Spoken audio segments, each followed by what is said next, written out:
घर में दर्पण यानी शीशे का सही स्थान और आकार बहुत ही महत्वपूर्ण होता है, क्योंकि शीशे की दिशा और आकार का भी हमारे जीवन पर गहरा प्रभाव पड़ता है। वास्तु शास्त्र के अनुसार शीशे की दिशा और आकार के अनुसार हमें आर्थिक, मानसिक और शारीरिक लाभ या हानि हो सकती है।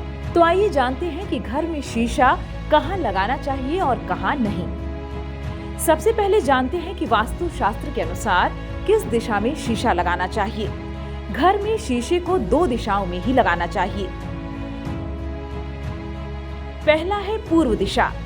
पूर्व दिशा को सूर्य का घर माना जाता है, इसलिए इस दिशा में शीशा लगाने से घर में सकारात्मक ऊर्जा का प्रवाह होता है।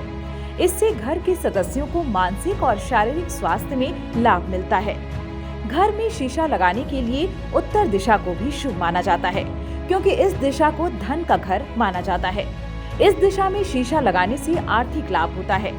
अब जानते हैं कि वास्तु शास्त्र के अनुसार किस दिशा में शीशा नहीं लगाना चाहिए।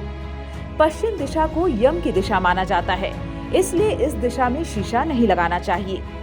इस दिशा में शीशा लगाने से घर में नकारात्मक ऊर्जा का प्रवाह होता है।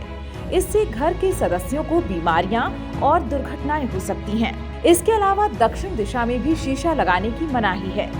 दक्षिण दिशा को अग्नि की दिशा माना जाता है।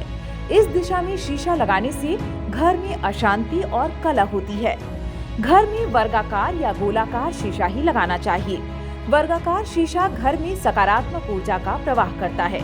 इससे घर के सदस्यों को शारीरिक और मानसिक स्वास्थ्य लाभ मिलता है। वहीं गोलाकार शीशा घर में सुख और समृद्धि का प्रतीक माना जाता है। इससे घर के सदस्यों को आर्थिक लाभ होता है। शीशे की देखभाल भी बहुत जरूरी है। शीशे को हमेशा साफ रखना चाहिए। शीशे पर किसी भी तरह के दाग धब्बे या खरोंच नहीं होने चाहिए। शीशे पर धूल मिट्टी जमा होने से भी बचना चाहिए। शीशे का हमारे जीवन में बहुत महत्व है। शीशे से हमें अपने आप को देखकर अपनी कमियों और खूबियों का पता चलता है।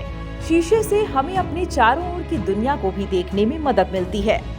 वास्तु शास्त्र के अनुसार शीशे की दिशा और आकार का ध्यान रखकर हम अपने जीवन में सकारात्मक बदलाव ला सकते हैं।